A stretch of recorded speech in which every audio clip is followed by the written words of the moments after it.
Hi, it's Matt here for newshooter.com at NAB 2015. I'm with Stuart from Blackmagic Design. Now, this is the URSA that most people thought probably should have been built in the first place. This is the URSA Mini. Well, without having the other one, we wouldn't have ever got to this one. So, I think that all the feedback that we get, every time people come up to us and say we want to use it for this or for that, really kind of makes us stretch our minds, I suppose, into what we can do in terms of form factor.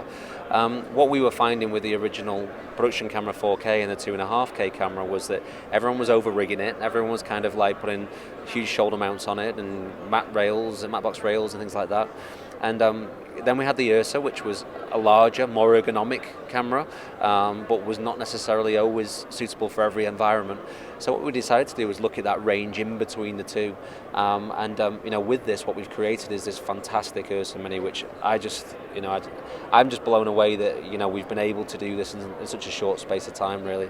So it's almost like a hybrid between an URSA and some of your earlier models. Yeah, you're basically getting the URSA performance in something that is much smaller in size. And the reason we've been able to do that is that we've focused again on that sensor. We talked earlier about the 4K sensor and the 4.6K sensor. This is a camera with 15 stops of dynamic range, with a 4.6K resolution. So you get an incredibly high resolution with a wide dynamic range. But we've then taken off some of the things that were slightly building the camera size out, on the larger URSA, which is the 10-inch monitor, the monitors on the internal and the external side. And what we did is we decided to put a 5-inch screen on. So let me flip this out, and you'll see that we've got a 5-inch screen now, which is all touch screen. So all your menus are in there.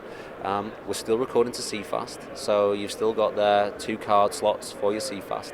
So is this the same monitor that we saw, the same screen as the monitor that you're showing over there as well? Yeah. Yeah. So it's the same screen as the video assist. So it's a 1080 screen.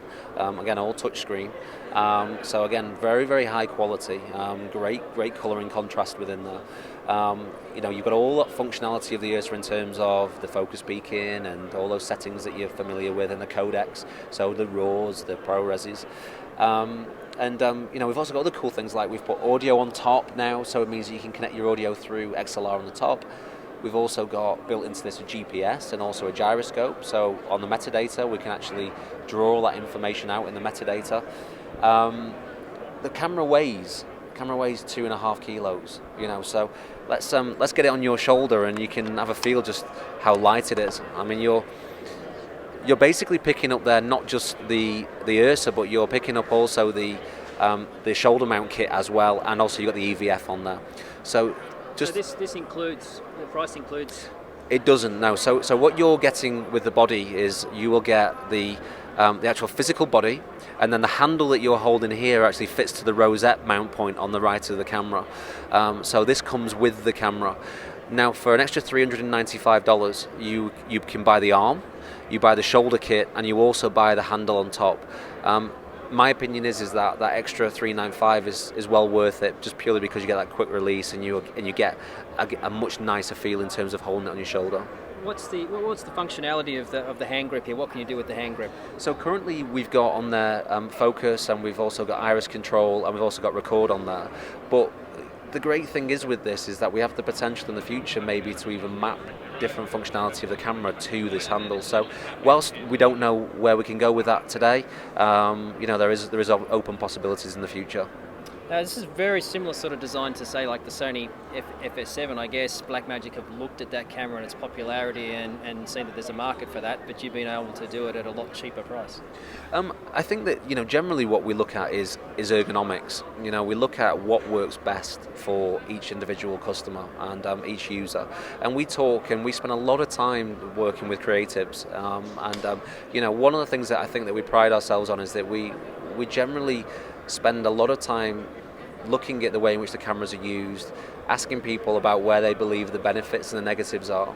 And I think that what is nice with this form factor is that it's very lightweight, it's very well balanced, but also as well it's very familiar. And I think that familiarity sometimes is a good thing, because sometimes you don't actually want to go and learn something completely new.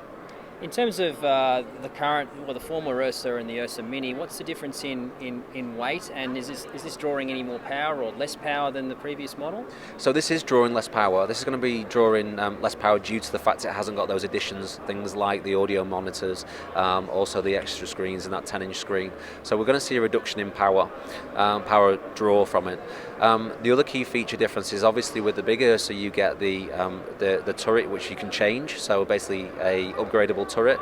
You also get higher frame rates on the other URSA as well. So this one will go up to 60 frames per second. That's 30 frames per second, which is global, 60 frames per second, which is rolling. And then there's also going to be a windowed option there as well, so you can have increased frame rates again in HD.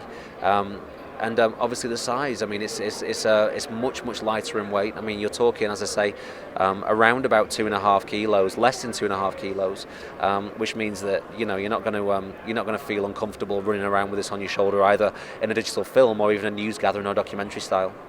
And when is this going to be available, and what are we looking at price-wise for the different models? So again, I mean, like all the other cameras, we're hoping to get these out the door starting around about July. We're quite far down the road again. We feel like confident that we can start to get the first units out.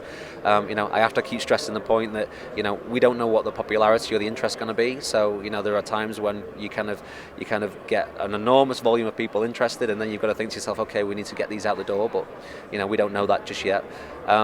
In terms of the pricing structure, I mean, it's incredibly affordable camera. I mean, we're talking about the 4K model being $3,000 and the 4.6K model being $5,000. So when you look at, say, our existing Blackmagic production camera 4K, it's the same price as that, but you're getting a hell of a lot more from that.